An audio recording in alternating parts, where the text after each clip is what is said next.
to another episode of the Unrepeatable show, baby, with your host, Nicholas Daly. I know we've been away for a minute now. It feels like months.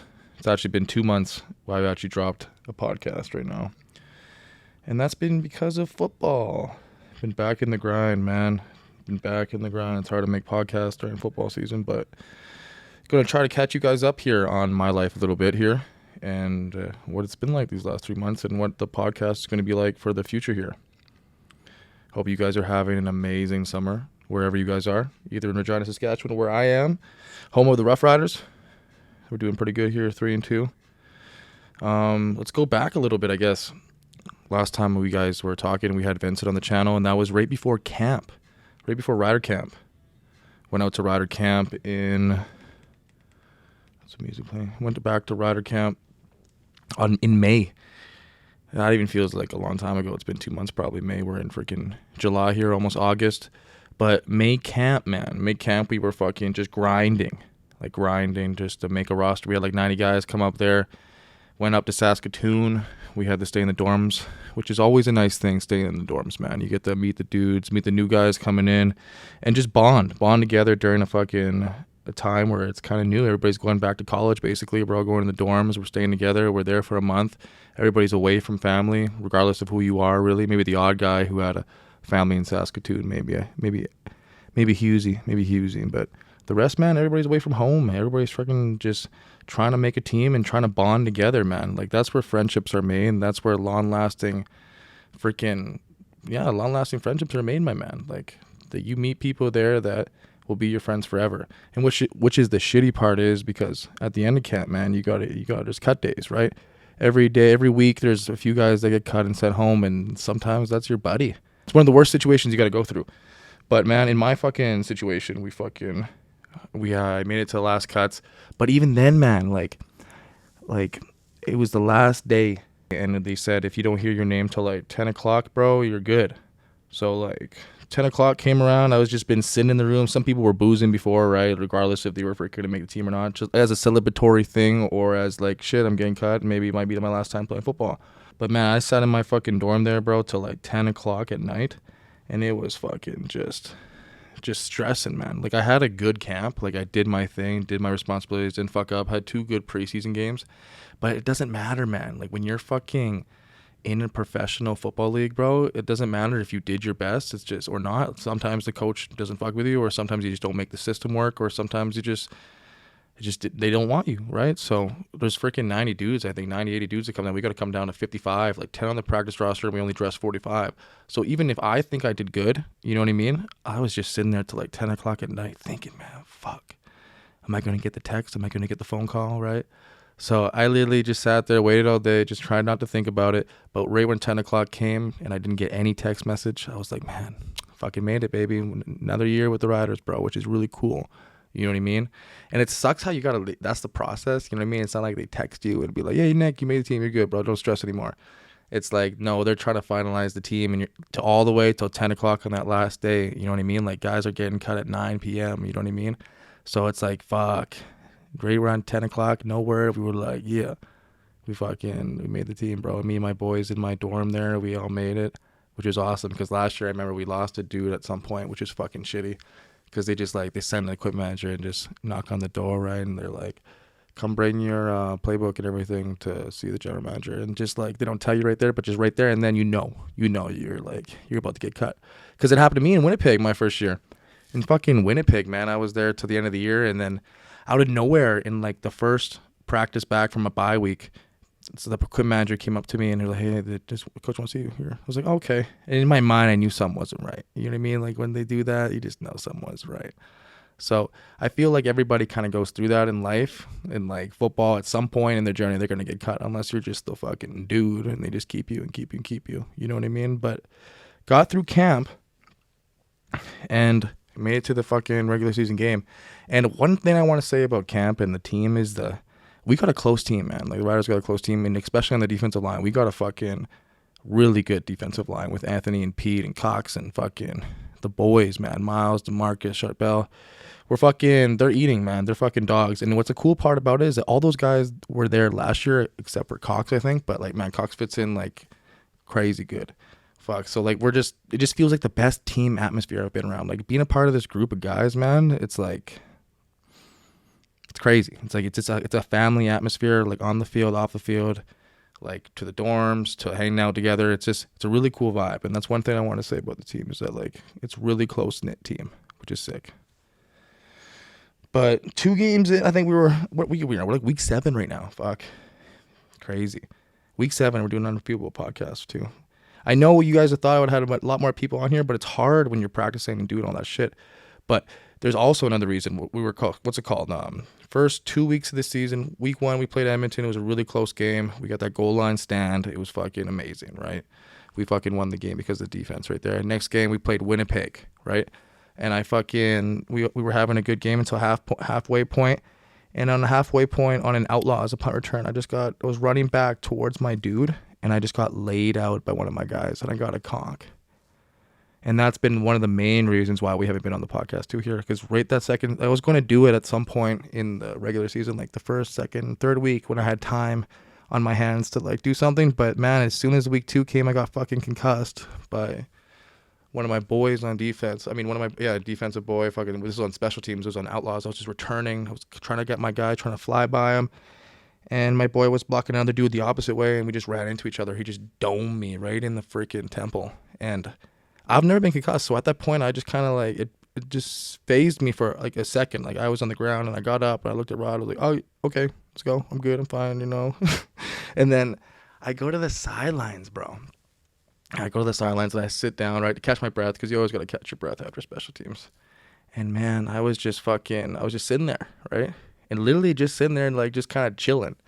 And then normally I'm a kind of dude that like the coach is up. Like I'm on special teams, on all the special teams, right? That's kind of my thing. And I'm normally like always beside coach, because special teams always happens like every 30 seconds, every 40 seconds. So you just always got to be attuned to the game and know what's going on, right? So at one point, I was just sitting on the fucking bench after that hit, and I was like, okay, cool, I'm playing football. And I'm like, in normality, I would never be sitting on the bench just kind of chilling like that, not caring. You know what I mean? And out of nowhere, they were like, field goal, right? Or PAT, because we got a touchdown, I think. And I ran out there, and I was kind of like, okay, cool, we're running on the field. We're doing our thing. You know what I mean? Like, it went through the motions, kind of like just chilling. And then after that PAT, I went back to fucking sit down again, right? Like, okay, everyone go sit down. And they were like, kickoff. And I was like, cool, kickoff. And I was like, oh, fuck. I got to go fucking back on kickoff, because I'm like, kickoff. I was like, okay. So strapping up my thing. I'm running out. I go out there I'm just like looking around, man. Like, this is cool. And then my responsibility on a kickoff is like to go run through someone's fucking face, right? So I was like, I know I normally do that. But in this play, I was just kind of like running, jogging, sprinting. I grabbed onto my dude. I was like, cool. Oh, there's a returner. Maybe I should tackle him. I'll tackle him, right? Missed a tackle. And at that point, it was just at halftime. And I was like, no, something's going on, because I don't even feel like I'm me. And I feel like there's this shit going on that I just can't control. And I was just not going through the motions. It was so fucking weird, right? I just felt like there was this haze around me. Like I was playing myself in a video game almost, or I was just like telling myself what to do. It was so weird. So I went up to the trainer. I was just like, yo, Kat, you want to check my eyes here? Because like normally I that's what I thought with like a concussion or something fucked up with your head. They would look at your eyes and see if you're good or not. So I was like, okay, if I'm good, I'm good. All right, maybe I'm just fucking got a little like a stinger in the head there. But I go up to her and she look at the eyes, and I'm like, she didn't say anything at the minute, but I went back inside. I was like, okay, she didn't say anything, should be fine. So I go in the locker room, just kind of sitting there.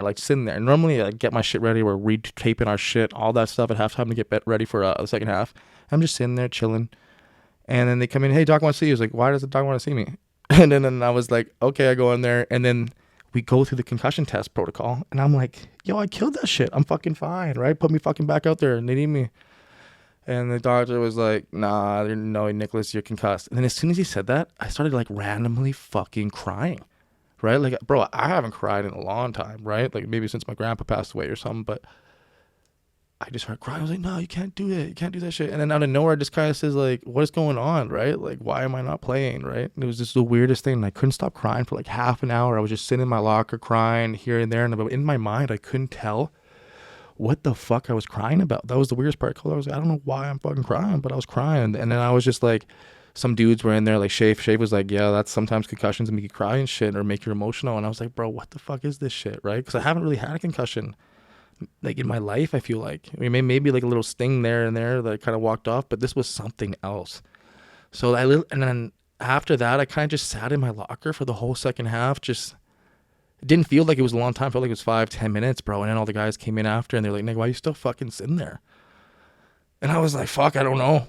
And I kind of took a shower, got home, and then, I got diagnosed with concussion week 2 versus Winnipeg. And that was just a really, really shitty time in my fucking life, because last year I had to go battle through fucking injuries, man. Like, I just, not injuries, but I fucking tore my labrum last year in like week 10. I had to take like half the season off, man, and had to basically half the season I wasn't playing, and I just rehabbed the fuck out of it to come back for this year and be stronger and better than I ever was. And out of fucking nowhere, I get concussed week 2, bro. Like, that shit hit me hard, bro. And especially when they said you couldn't, like, watch TV, you can't go on your phone, you can't do anything. You just lay there in the dark. And I live in a basement suite.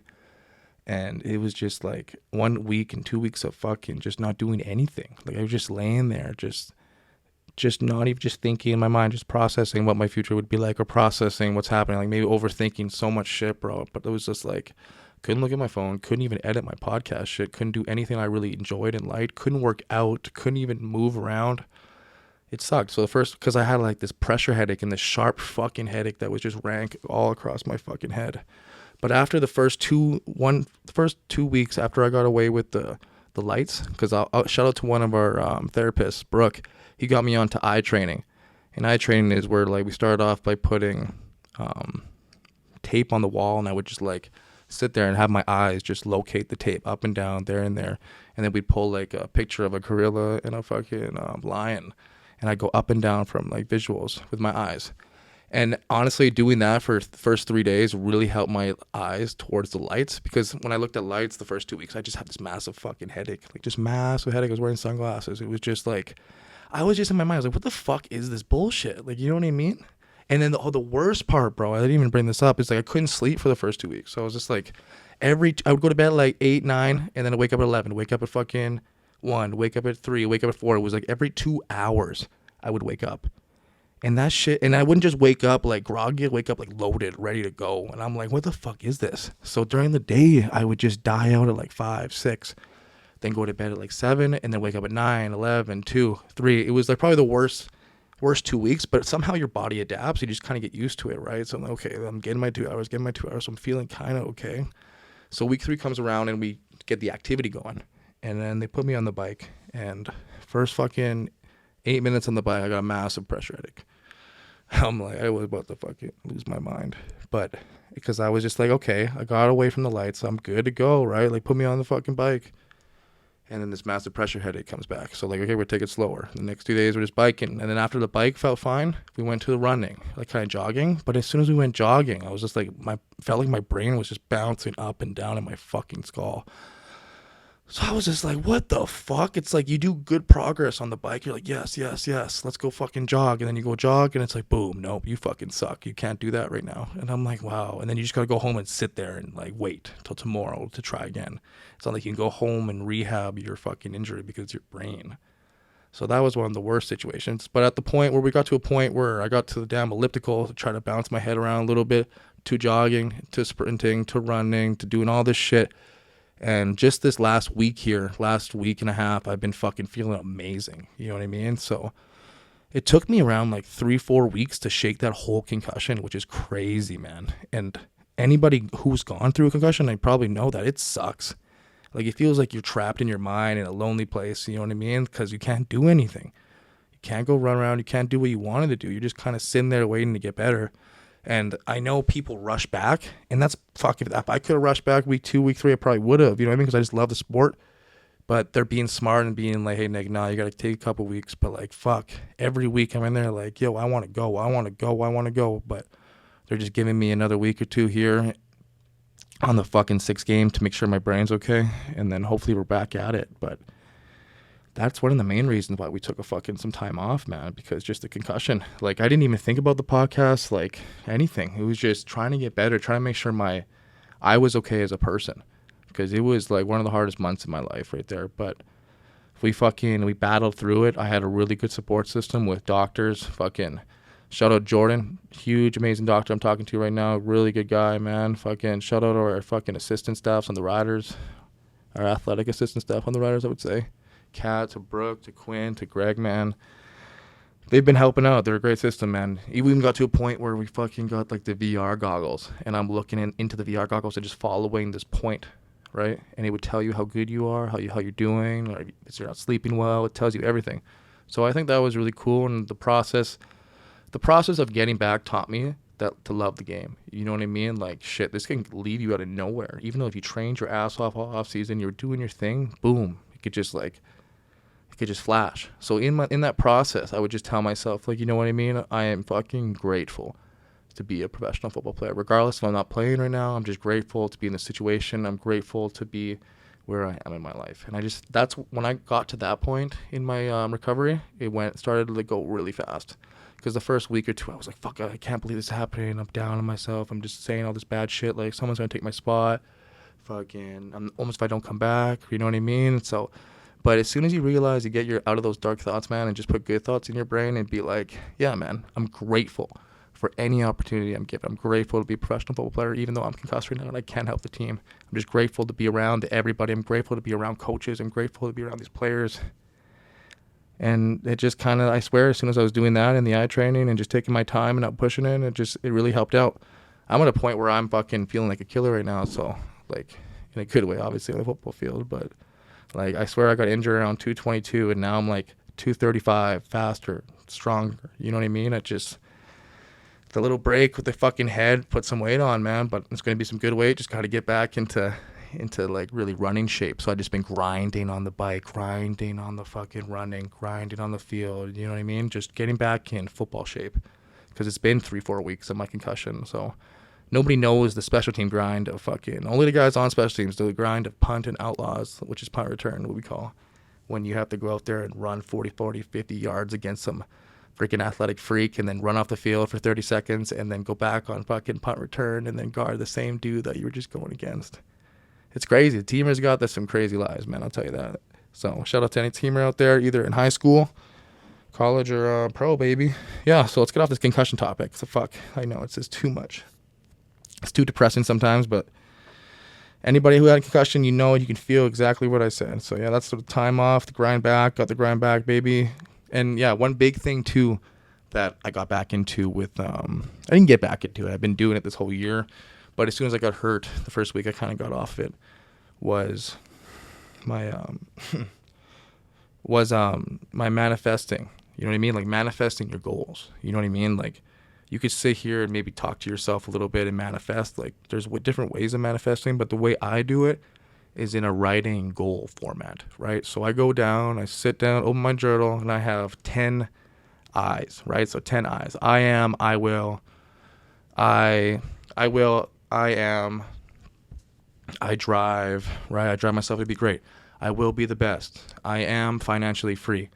Like stuff like that. I got my own, I forget the other 7 because I just write it down on a piece of paper and then I do it from there. But I think that's a great way of doing your goals. Like a lot of people put their goals on like, hey, by this time I'm going to be the best fucking football player, or by this time I'm going to have this much money, or by this time I'm going to do this or do that. But the brain doesn't think like that, right? The brain is like, okay, at that point, we're supposed to have it, right? But if you tell your brain that you already have it, you know what I mean? It almost tricks your brain into doing it faster or always thinking about it. I can't even figure it out, but it's like, if I tell myself, like, I am financially free, even though I'm not financially free right now, it's just, I'm going to be financially free at some point. You know what I mean? I'm almost motivating myself to be financially free. It's not like I'm setting a goal date, like at this point, I'm going to be financially free. Because at that point, man, you're just going to be setting dates back. You're going to push back. You're going to be procrastinating every day. So if every day you say, I'm fucking financially free right now, you know what I mean? With the money in my bank, I am financially free. You know what I mean? I am a millionaire. You know what I mean? If I'm not a millionaire, I'm going to be a fucking millionaire. I am a millionaire. You know what I mean? At some point, it's going to happen. I don't need to tell myself at what date it's going to happen. It's just going to happen at some point. And I'm telling myself right now. You know what I mean?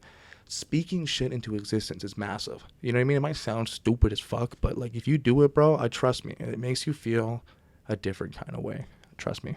It'll be great for your mental health. Just try it out. Even if it's not like writing it out, maybe just sit here and be like, I am a millionaire. I am the best person in the fucking world. I am the best football player in the CFL.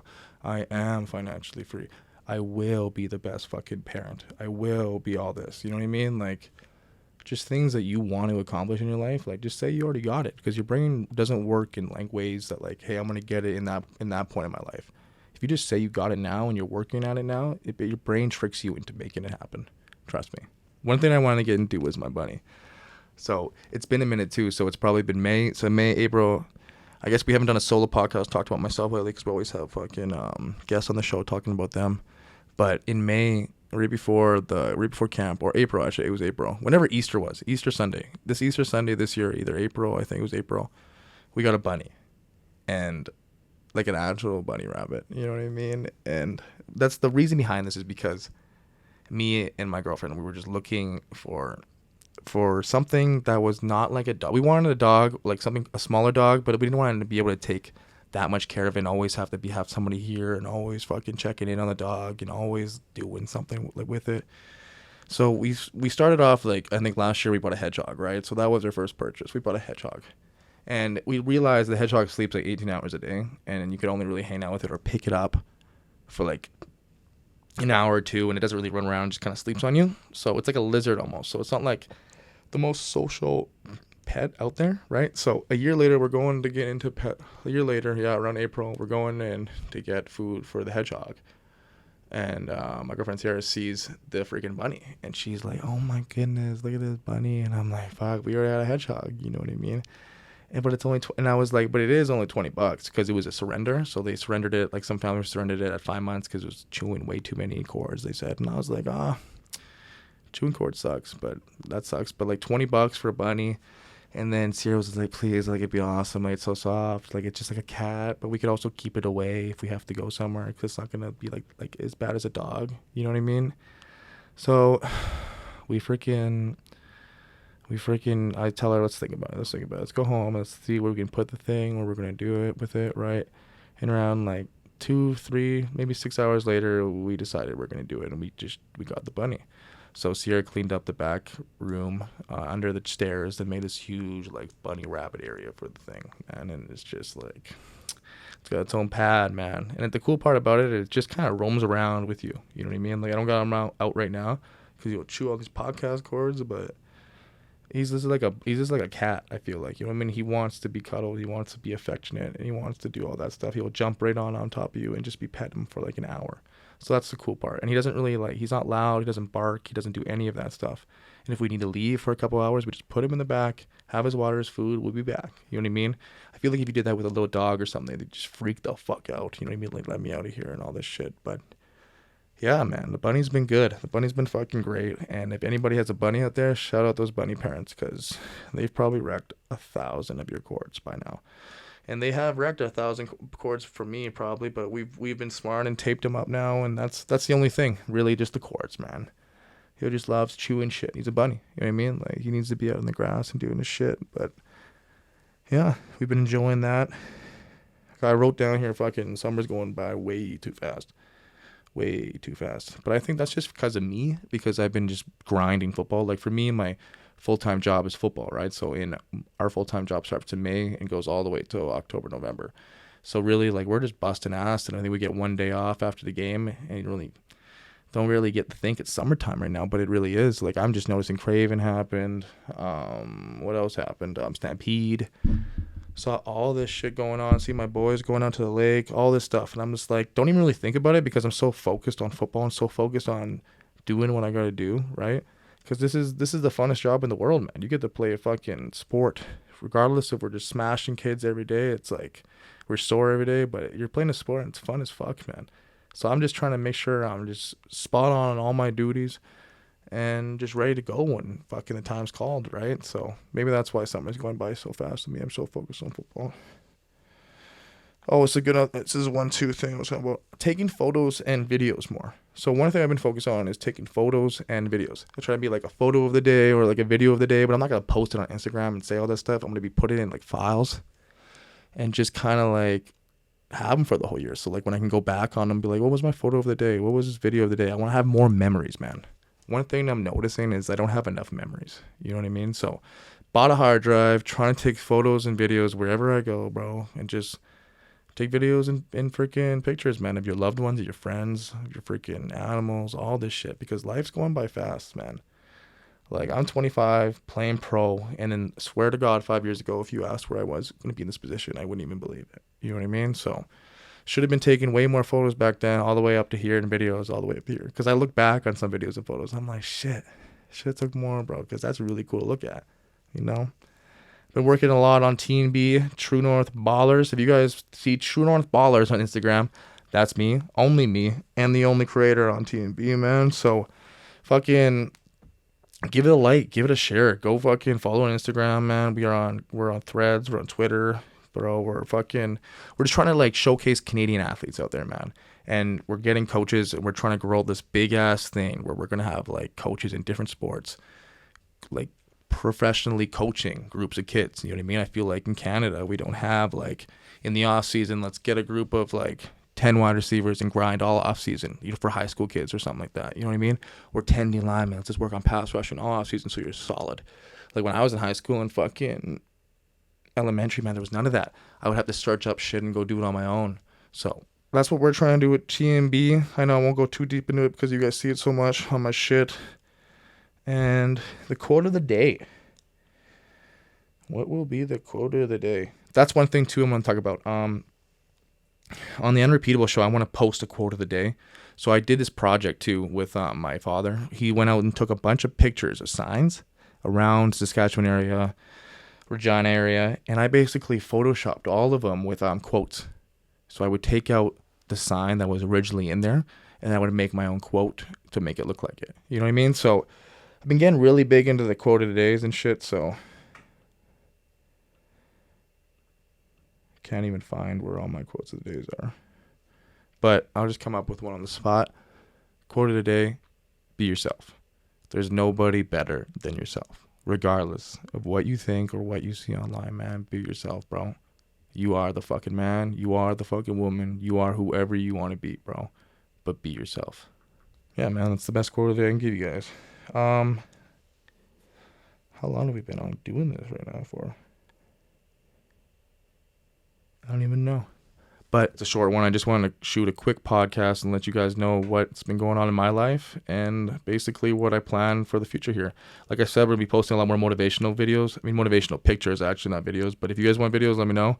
And we're going to have a lot more people on the fucking podcast. We're going to have a lot of riders, a lot of Saskatchewan Rough Riders on the podcast, a lot of people around Regina, a lot of freaking business owners, and hopefully some firefighters and police officers, honestly, too. We're reaching out to a couple people here. And if you even feel like being on the Unrepeatable podcast, just comment below or email us. Email us at unrepeatableshow@gmail.com. Yeah, man.